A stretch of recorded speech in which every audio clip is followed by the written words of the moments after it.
자, 우리 성령 강림 주일입니다. 예, 벌써 저는 이런 생각이 들어요.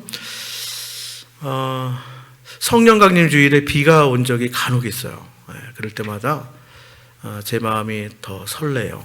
왜냐하면 성령의 단비, 예, 아까 말씀드린 것처럼, 자, 우리가 늘, 자, 성령은 우리가 받는다, 이렇게 표현을 좀 많이 하는데요.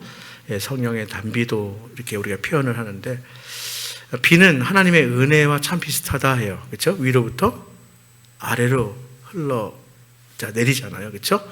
그리고 이 땅에 떨어진 비는 자, 높은 곳에서부터 아래로 흘러갑니다. 예. 아까 말씀드린 것처럼 성령은 자, 이른 비, 늦은 비, 이것을 무척 많이 이야기하는데, 마치 하나님의 은혜는 이와 같아요. 자, 성령의 단비가 마치 이와 같다. 그래서 우리가 이른 비와 늦은 비, 이 성령의 단비로 살아가야 우리가 열매도 먹고 능력 있는 삶도 살고 승리할 수도 있고요. 그리고 성령은 아까 말씀드린 것처럼 이슬비, 그죠? 촉촉히. 그러니까 성령의 역사는 우리가 제한할 수가 없어요. 그래서 다양하게 우리가 표현을 하는데, 불처럼 바람처럼 첫 번째 성령 강림 사건이 있은 오순절 마가의 다락방은 불처럼 바람처럼, 그러니까 불의 혀가 갈라지는 것처럼 그렇게 임하기도 하지만, 또 성령은 자, 이슬비와 같이 촉촉히 내리기도 하고요. 소낙비와 같이 부어지기도 하고요. 그렇죠? 예. 성령께서 우리 가운데 자, 내려 주시고 또 함께 하시는 줄 믿습니다. 우리 이렇게 한번 인사해 볼까요? 성령 충만하십시오. 행복하십시오. 시작. 성령 충만하십시오. 네, 행복하십시오. 네, 그렇습니다. 우리 교회가 행복한 제자교회인 이유를 알겠죠? 여러 가지 교회 이름을 위해서 기도하고 또 공부를 하고 또 함께 나누고 하다가, 왜 제자하면 굉장히 무거워요. 이렇게 막 제자하면 막 버겁고 막 그래요. 자, 무겁고 버겁고 힘들고 어떻게 끝까지 가겠습니까? 여러분, 초대교회 성도들이 순교의 현장까지 나아갔거든요. 근데 참 신기하게 뭐냐면, 순교 현장 나갈 때 불평하거나 원망하거나 두려워하지 않았어요. 그러니까 심지어는 순교 현장 교회사에 보면 그곳에서 찬양도 하고요. 그렇게 했대요. 이게 가능할까? 이게 정말 가능할까? 예, 성령 충만하면 가능합니다. 예, 성령 충만하면 가능해요. 제자는요, 행복해야 돼요. 그게 상황과 환경 때문에 행복한 것이 아닙니다. 그리스도의 제자라면 이렇게 기쁨으로, 감사로 행복하게 살아가는 거예요. 예, 그래서 우리가 다시 한번 자, 축복하고요, 사랑을 고백했으면 좋겠어요. 주님의 이름으로 축복합니다. 주님 안에 사랑합니다. 시작. 주님의 이름으로 축복합니다. 네, 주님 안에서 사랑합니다. 네, 그래요. 자, 이제는 정말 인사를 너무 잘하세요. 네, 네. 여러분, 교회, 그렇죠? 교회에 대한 정의 제가 여러 번 내렸거든요. 교회란 뭐냐, 그렇죠? 교회는 건물이 아니다. 옛날에 저기 임원원 현수막이 한번 초창기 때 있어요. 교회는 건물이 아닙니다. 교회는 조직도 아닙니다. 교회는 재정도 아닙니다. 교회는 예수님의 사람들입니다. 이렇게 걸어놓은 적이 있었다고요. 네, 그렇습니다. 교회는 그런 게 아니에요. 우리가 아무개 교회, 어느 교회, 그건 우리가 그 건물로 우리가 구분하기 위해서 하는 거죠. 교회는 그 건물이 아니에요. 교회는 어떤 조직도 아니라는 거예요. 재정도 아니에요. 교회는 프로그램도 아닙니다. 예, 그래요. 교회는요, 한마디로 이야기하면 예수를 주로 고백하는 사람들이 모인, 즉 교회는 예수님의 사람들이에요. 또 하나 더 정의하자면, 교회는 하나님 나라 백성 공동체가 교회예요. 자, 공동체 표현 많이 하는데요, 교회를 예배 공동체, 선교 공동체, 뭐 이렇게. 자, 근데 교회는 또 이 공동체 가운데에 여러분 꼭 잊지 말아요. 성령 공동체예요. 왜냐하면 성령 강림 그 이후에 시작된 게 교회이기 때문에 그래요. 교회가 예수님 당시에 없었어요. 예수님 교회 세우러 오신 거 아니에요. 사람을 구원하시기 위해서, 살리기 위해서 오신 거예요. 근데 그 일을 하라고 뭐예요? 교회를 세우셨는데, 그게 언제? 성령 강림 사건 이후에 교회가 세워진 거예요. 그래서 성령 공동체인 거예요. 자, 우리 잘 알다시피 하나님께서 세우신 기관은 두 개예요. 하나가 제일 처음 창세기에 나온 가정이에요. 두 번째 기관이 바로 교회예요. 성령 공동체예요. 예수님의 사람들 모임이에요. 교회, 회, 이게 모임이라는 뜻 아닙니까? 모임이라는 뜻이에요. 예, 그래서요, 이 하나님의 교회는 건물이나 재정과 사람에 의존하는 그게 아니에요. 자, 근데 우리가 왜 건물 보고 사람 보고 왜 조직 보는지 아세요? 그렇게 우리가 의존할 수밖에 없는 우리 나약함, 연약함이 있기 때문에 그래요. 저는 그거 무시하지 않습니다. 자, 우린 그래요. 우린 그런 존재예요. 건물의 지배를 받고요. 공간의 지배를 받고요. 그리고 사람의 영향을 받는 거예요. 그런데 그렇다 하더라도 하나님의 교회는 건물이라든지 재정이라든지 술이라든지 어떤 사람에게 의존하는 것이 아니라 성령님을 의존할 때 교회다운 교회를 유지할 수 있습니다. 여러분, 성지순례 이스라엘 많이 가요. 네. 자, 거기에서 여러 회당들, 옛날에 교회라고 이렇게. 근데 지금 다 터밖에 없어요. 저는 그것이 뭐예요? 중요하지 않다는 것이 아닙니다. 터밖에 없어요. 초대교회 터키에 많아요. 쫙 깔려 있어요. 그래서 터키도 성지순례로 갑니다. 사도 바울의 초대교회는 소아시아 교회들이 다 터키에 있어요. 지금의 터키. 이름이 좀 바뀌었죠? 나라 이름이? 네. 튀르키예. 네. 터키란 이름이 좀 안 좋대요. 자, 그리고 좀 더 나간 곳이 이제 그리스고요. 또 사도 바울이 잡혀서 죄인으로 간 곳이 로마입니다. 거기 가보면요, 뭐예요? 특히 터키는 얼마나 땅이 넓은지 성지순례를 가면 하루 종일 차 타고 가서 딱 내린대요. 여기가 어느 교회입니다 하면 사람들이 처음에 실망해요. 야, 고생하고 왔는데 터키 가면 이렇게, 트리키에 가면 이렇게 뭐 해야 돼? 풍선 타고 막 이래야 되는데 우리 그리스도인은 그렇게 안 가거든요. 터밖에 없어요. 벽돌밖에 없어요. 그것도 없는 곳도 있어요. 자, 그것이 정말 무의미한 것이 아니라, 험한 것이 아니라 교회는 이렇다는 거예요. 교회는. 그래서 우리가 왜 갑니까? 그곳에 하나님께서 주님의 몸된 교회를 세우신 거예요. 교회를 통하여 사람을 살리고 세우는 일들을, 복음이 땅끝까지 증거되는 그 일을 하나님께서 일하신 거예요. 그래서 중요한 거예요. 여러분, 우리는 그렇기 때문에 교회 본질을 늘 생각해야 돼요. 교회 본질을 유지해야 돼요. 자, 당연한 것은, 너무나 당연한 것은, 그래서 성령 공동체, 성령의 충만함을 힘입고 성령님의 이끌림을 받아야 돼요. 여러분, 성령 충만함은 다른 게 아니에요. 성령님께 순종하는 게 성령 충만이에요. 우리는 흔히 성령 충만하면 어떤 나타나는 신비적인 현상, 신비를 제가 무시하지 않습니다. 신앙은 신비예요. 그러나 신비주의는 제가 경계합니다. 성령님의 이끄심을 받는 것, 그게 성령 충만한 삶이에요. 성령께서 인도하신 대로 따라가는 거예요. 성령께서 요구하신 대로 순종하며 가는 게 성령 충만한 거예요. 여러분, 흔히 성령 충만하다고 하면서, 성령 사역한다고 하면서 전혀, 이건 제가 생각할 때 이성으로는, 상식으로 말도 안 되는 행동을 하는 사람이 있어요? 전혀 아니에요. 제가 누누이 말씀드리죠. 우리 신앙은 우리 이성과 우리 상식을 뛰어넘는 겁니다. 뛰어넘는 거예요. 그 이하가 아니라는 거예요. 그러나 우리 이성과 상식으로 다 설명되지 않는 것이에요. 잘 여러분들 분별해야 합니다. 때문에 성령의 지혜와 능력과 은혜를 사모하는 성도, 이게 참 성도들이에요. 근데 생각보다 많지 않다. 여러분, 수에 속지 마세요. 규모에 속지 마세요. 언제나 그랬어요. 생각보다 이렇게 성령님의 지혜와 능력, 은혜를 사모하는 성도가 생각보다 많지 않다는 데 문제가 있어요. 여러분, 우리 교회는, 또 교회된 우리 성도들은 지식이 많아질수록, 또 소유가 많아질수록 더 겸손하게 성령님을 의지하는 그런 교회. 자, 교회가 성도잖아요. 성도 다 될 수 있기를 바랍니다. 여러분, 제가 얼마 전에도, 몇 해 전에도 그런 말씀을 드린 것 같아요. 자, 일산에 공원이 참 많아요. 산책을 하다 보면 가뭄때에 보면요, 이 각 구청의 공원 관리과에서 난리가 납니다. 왜냐하면 가뭄에 나무들이 말라 죽기 때문에 그래요. 어떻게 해요? 물차를 가져와가지고 막 물을 들이붓습니다. 그때 제 생각이 뭐냐면, 야, 정말 수고가 많다. 자, 이 더운 날, 그 나무 살리겠다고. 그렇죠? 나무 한 그루 살겠다고. 자, 그런데 그 다음날 비가 내렸어요. 제가 무슨 생각이 들었어요?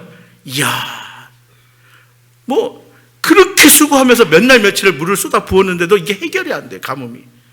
근데 비가 내리니까 그냥 일순간에 다 해결되는 거예요. 마치 성령의 역사가 이와 같은 거예요. 지금은요, 과학 문명이 발달되어서 사람들이 자, 구름 속에 드라이 아이스를 뿌려가지고 인공비를 내리기도 한대요. 자, 이미 중국에서 그렇게 하고요. 이미 그렇게 한다고 합니다. 자, 근데 그래도 뭐냐면 한계가 뭐냐, 겨우 몇 미리만 내리게 할 뿐이에요. 어제 오늘 내리는 그 비 양 못 맞춥니다. 도저히 못 맞춰요.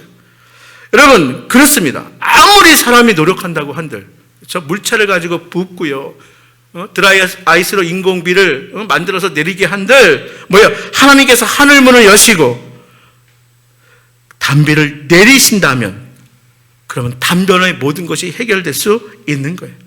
여러분, 인간의 힘을 의지하는 것과 하나님을 의지하는 것이 바로 이런 차이예요.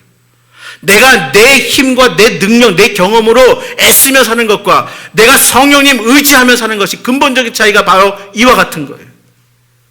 얼마나 힘듭니까? 그렇죠? 우리 성도님들 생각할 때 저는 짠해요. 얼마나 힘들까? 얼마나 애쓸까? 여러분, 우리가 환경을 변화시킬 수 있어요? 상황을 변화시킬 수 있어요? 어느 정도 노력은 해야 되겠죠. 우리의 성실함으로. 그렇게 상황과 환경이 변하는 게 아니에요. 여러분, 자녀들 키울 때 얼마나 속상합니까? 여러분, 그런데 사람이 어떻게 변하는지 아세요? 내가 애쓰고, 내가 열심히 가르치고, 내가 설득하고, 내가 노력하고, 그래서 사람이 변해요? 많은 사람들 만나보니까 그래요. 사람은 안 변한다. 그래요. 사람은 안 변해요. 근데요, 또 변해요.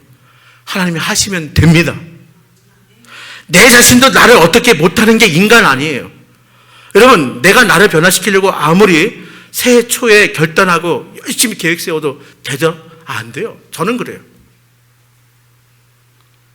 나도 내가 변화 못 시키는데 내가 누구를 변화시킵니까?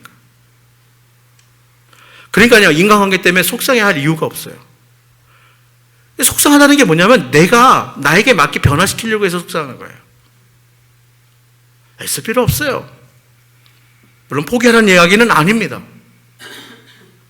여러분, 나도 그때마다 나도 내가 나를 어떻게 못하는데 내가 누구를 변화시켜? 이 생각하면 돼요. 나의 힘과 능으로 되는 것이 아닙니다. 하나님이 하시면 되는 거예요. 성령의 능력으로 가능한 거예요. 그게 뭐야? 그게 여기 가득 차 있어요. 오늘 아침에 읽은 본문, 사도 바울이 고린도 교회가 어떻게 하면 교회다운 교회가 될 수 있는지에 대해서 이제 처음부터 나누고 있어요. 고린도 교회. 자, 오늘 말씀을 전할 때에 이제 성령님과 함께하는 그런 교회, 성령님과 함께하는 가정, 성도, 성령님과 함께 일할 때에 어떤 영적인 복을 받는지, 우리의 삶 가운데 어떤 복을 누릴 수 있는지 우리가 함께 나누어 보도록 하겠습니다. 먼저는 믿음이 충만해져요. 별로 믿음 충만하고 싶은 생각이 없나 봐. 그냥 복 받아야 이러면 좋을 텐데. 그렇죠? 여러분, 성령님이 함께 일할 때에 우리의 삶의 영적인 축복 첫 번째는 믿음이 충만해져요. 아멘. 자, 우리 4절 5절 말씀 함께 볼까요? 4절 5절 말씀이에요. 자, 시작. 내 말과 내 전도함이 설득력 있는 지혜의 말로 하지 아니하고 다만 성령의 나타나심과 능력으로 하여 너희 믿음이 사람의 지혜에 있지 아니하고 다만 하나님의 능력에 있게 하려 하였노라. 아멘. 여러분, 요 4절 5절 두 개의 구절은요, 가만히 보면 사도 바울이 이 대조시키는 게 있는데, 하나가 뭐냐면 사람의 지혜, 하나님의 능력을 대조시킵니다. 그래서 사람의 지혜 아니다. 하나님의 능력으로 된다는 거, 한마디로 이걸 대조시키면서 말씀을 전하는데, 십자가의 능력은 하나님의 지혜예요. 여기에. 그리고 하나님의 능력입니다. 하나님의 능력을 체험하기 위해서 성령께서 우리의 마음을 열어 깨닫게 하셔야 비로소 우리가 십자가의 능력과 그리고 십자가의 그 사랑과 은혜를 우리가 깨달아 알 수 있다는 거예요. 제가 자주 표현하죠. 내가 믿은 것 같죠? 아니에요. 하나님이 믿게 해 주셨습니다. 십자가의 은혜와 그 사랑, 지식으로 들어서 돼요? 공부해서 돼요? 아니에요. 성령님이 내 마음의 문을 열어주셔야 바로 그 십자가의 사랑과 그 은혜를 능력으로 체험할 수 있게 되는 거예요. 이게 하나님의 능력이에요. 인간의 지혜와 지식은 한계가 있어요. 여러분, 세상 사람들, 세상 친구들과 이야기해 보세요. 여기서 나눈 이야기 다 이해해요? 이해 못합니다. 절대 이해 못합니다. 그러나 하나님의 능력과 하나님의 은혜로 이게 다 이해가 되는 거예요. 근데 중요한 것은 뭐냐면 하나님의 능력과 자원과 그 은혜는 유한하지 않다는 거예요. 무한하다는 거예요. 그러니까 제가 여기서 아무리 하나님의 말씀을 전하고 우리 교회가 성령 공동체로 아무리 하나님의 일을 해도 그건 그냥 맛보기예요. 다 아니에요. 하나님의 능력, 하나님의 은혜, 하나님의 일하심, 하나님의 자원은 무한이라는 거예요. 왜? 하나님은요, 제한이 없으신 하나님이세요. 인간의 이 짧은 지혜를 가지고, 우리 인간의 짧은 그런 경험을 가지고, 그 유한한 능력을 가지고 어떻게 제한할 수 있어요? 이 무한한 복음의 능력을 체험하기 위해서 성도는 성령의 지혜와 능력과 기름 부으심이 반드시 필요한 거예요. 그래서 우리가 매일 아침에 말씀 듣기 전에 우리 죄를 고백하죠. 그렇죠?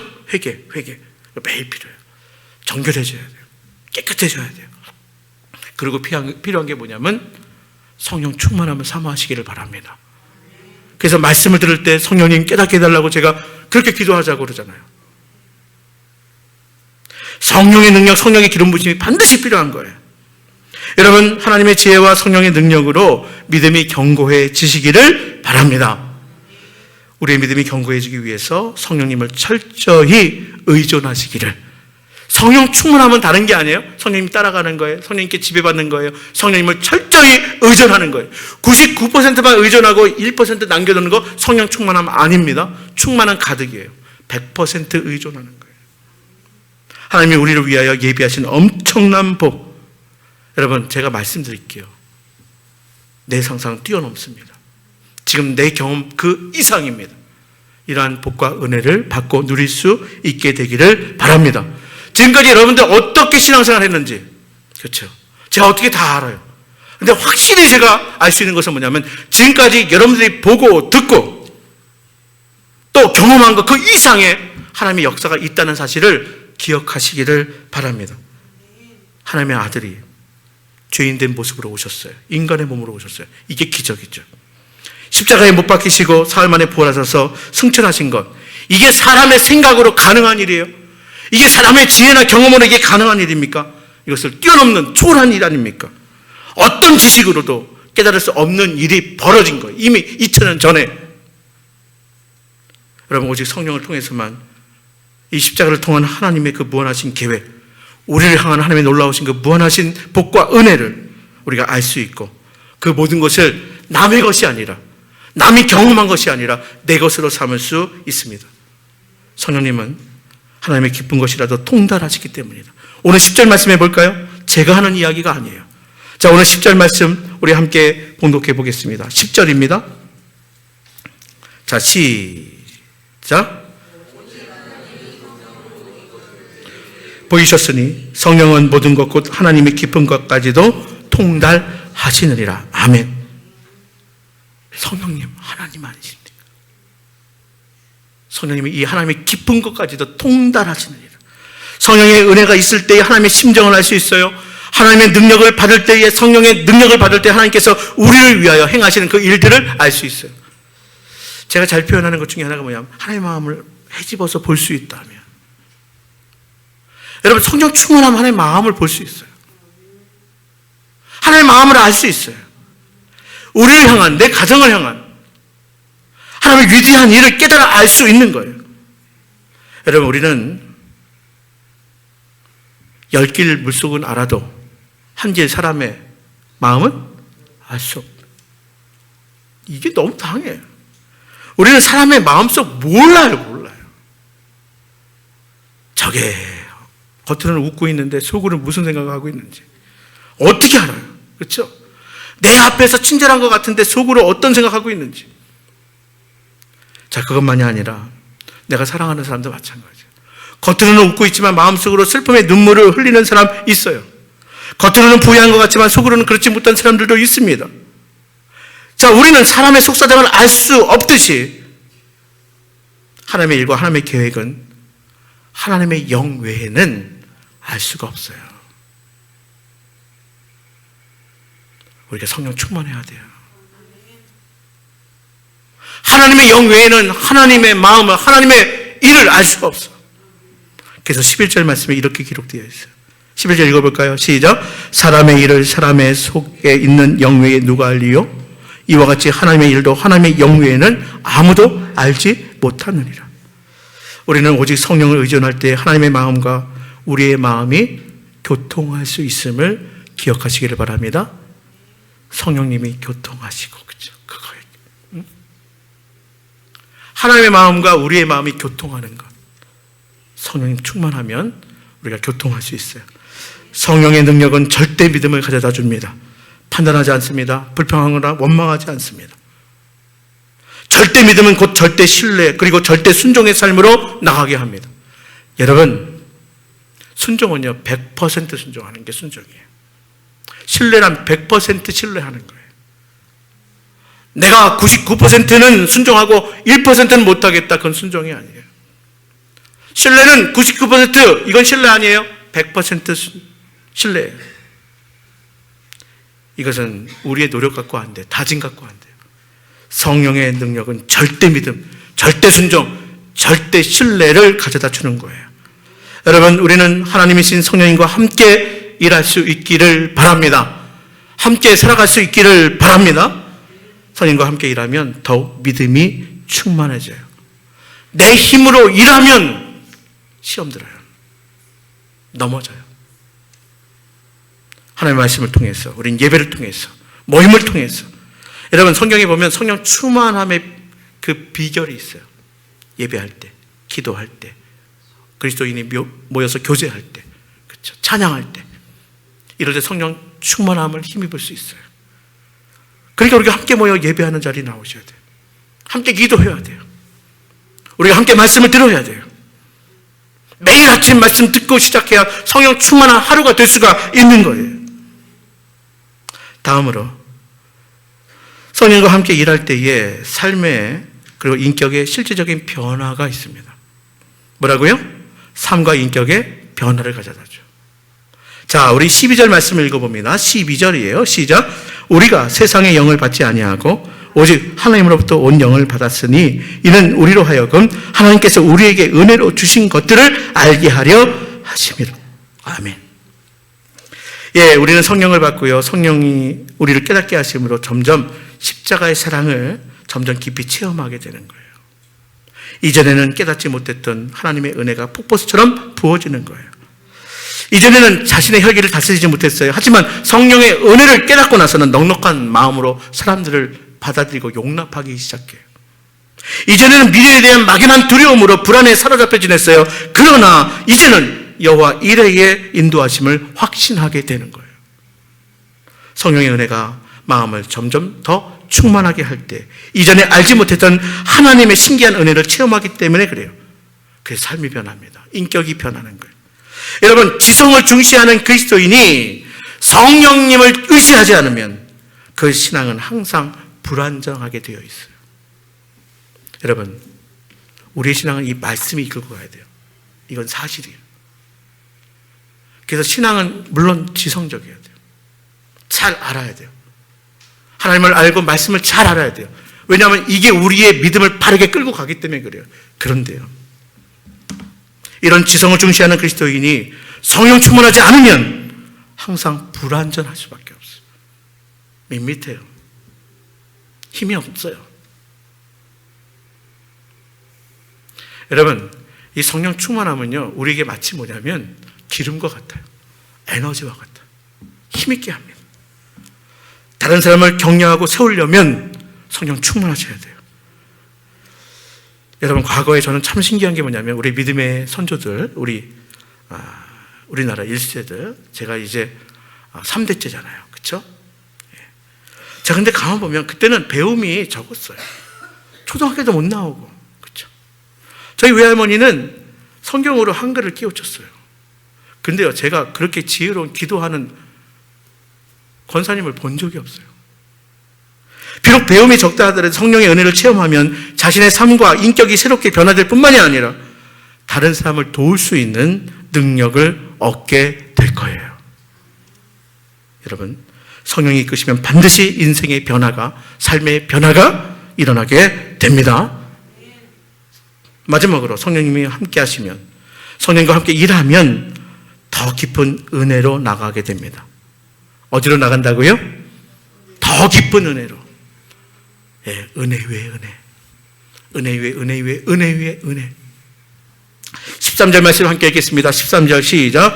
우리가 이것을 말하거니와 사람의 지혜가 가르친 말로 아니하고 오직 성령께서 가르치신 것으로 하니 영적인 일은 영적인 것으로 분별하느니라. 아멘. 여러분, 성령님은 가르치시는 분이세요. 자, 오늘 오후에 교사 컨퍼런스 있다 그랬죠. 성령님은 가르치는 교사세요. 우리는 성령님의 가르침을 통해서 말씀을 점점 깊이 깨닫게 되는 거예요. 믿음이 풍성한 열매를 맺게 되는 거예요. 여러분, 우리의 가정과 개인이 성령의 은혜를 계속 의존해야 될 이유가 바로 거기에 있어요. 점점 말씀의 은혜 가운데 들어가고요. 점점 뭐예요? 주님의 은혜의 세계로 들어가게 되는 거예요. 능력받고 열매가 풍성한 그리스도인이 되기 위해서, 그래서 우리는 성령 받아야 하고요. 성령 충만함을 유지해야 돼요. 성령님은 지혜의 영이시기도 하지만 또 권능의 영이세요. 우리에게 능으로 함께 하세요. 힘으로 함께 하세요. 어려움 가운데 있는 우리에게 끊임없이 솟아나는 성령의 은혜의 샘물이 필요한 거예요. 능력받아서 역동적으로 주님의 일을, 맡겨진 사역을 감당해야 하는 거예요. 왜 일하다 지칩니까? 내 힘으로 하면 그래요. 왜 일하다가 시험 듭니까? 넘어집니까? 내 힘으로 해서 그래요. 우리는 능력받아서 역동적으로 해야 돼요. 우리가 더 깊은 은혜의 세계로 나갈 수 있어야 하는 거예요. 여러분, 물을 즐기는 것도요, 그렇죠? 보는 사람이 있고요, 발목만 담그는 사람이 있고요, 그리고 뭐요? 풍덩 빠져서 수영 치는 사람이 있어요. 여러분, 어떤 은혜를 경험하고 싶습니까? 보기만 할 거예요? 발목만 담을 거예요? 여러분들의 몸을 완전히 맡기고 의지할 거예요. 여러분, 가슴속에 성령의 능력이 충만하게 임하기를 바랍니다. 여러분, 지금까지 내 지력과 체력과 사회적인 지위를 의존하여 내가 일했다면, 내가 체면 때문에 일했다면, 이제는 성령의 능력을 힘입어 성령께서 주시는 풍성한 열매를 많이 맺으시기를 주님의 이름으로 축복합니다. 예, 시간이 돼서 끝낼게요. 사실은 우리가 어떻게 성령님과 함께 일할 수 있을까? 세 가지가 더 있는데 다음에 하도록 하죠. 이렇게 마쳐야죠.